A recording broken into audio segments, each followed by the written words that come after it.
అందరికీ ముందుగా వరలక్ష్మి వ్రత శుభాకాంక్షలు. ఈ వీడియోలో నేను స్వర్ణగిరి దేవాలయం చూపించబోతున్నాను. నా ఇష్టదైవం ఆ శ్రీమన్నారాయణుడు. ఈ కలియుగంలో మన కోసం ఆయనే సాక్షాత్తు వెంకటేశ్వర స్వామిగా కొలువున్నారు. స్వామి హైదరాబాద్కి అతి కొద్ది దూరంలో ఉంది స్వర్ణగిరి. మనసుకైతే చాలా పాజిటివ్గా అనిపించింది నాకు ఈ ప్లేసు. ఓం నమో నారాయణాయ అనే మంత్రం ఎప్పుడు వినిపిస్తూ ఉంటుంది. స్వామివారిని దర్శించుకునే ముందు విశ్వక్సేన గణపతిని దర్శించుకుంటాం. ఇక్కడ మనం మొబైల్స్ అయితే నాట్ అలౌడ్, లోపలికి కౌంటర్లో డిపాజిట్ చేయాలి. వీక్డే అయినా జనం ఎక్కువగానే ఉన్నారు. వీకెండ్స్లో అయితే చాలా రష్ ఉంటుంది. స్వామివారి దర్శనం చేసుకున్నాక మనం కౌంటర్ దగ్గరికి వెళ్ళి మొబైల్స్ మళ్ళీ తీసుకోవచ్చు. ఈ ఆలయ నిర్మాణ శైలి గురించి యూట్యూబ్లో ఆల్రెడీ ఈ ఆలయ నిర్మాణ స్థపతి చెప్పిన వీడియో ఉంది. చాలా బాగా ఎక్స్ప్లెయిన్ చేశారు. మనం చూస్తుంది నక్షత్రాకారంలో ఉన్న వేణుగోపాల స్వామి వారి ఫౌంటైన్. మనకి బాగా ఫేమస్ అయిన జలనారాయణ స్వామి వారి దర్శనం చాలా బాగుంటుంది. 4 గోపురాలు, మధ్యలో స్వామి మనకి నీటిలో కనిపిస్తూ ఉంటారు.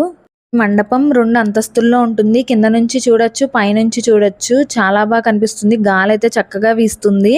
మండపం ఎదురుగానే మనకి ఒక స్తూపం ఉంటుంది. అక్కడే మనం దీపారాధన చేసుకోవచ్చు.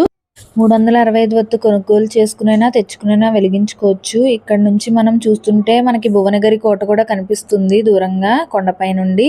మేము స్వర్ణగిరితో పాటు రమణేశ్వరం, సాంగి టెంపుల్ అన్నీ కూడా ఒకరోజే వెళ్ళామండి. ఈ వీడియోలో మీకు విమాన వెంకటేశ్వరుడు కనిపిస్తే చెప్పండి.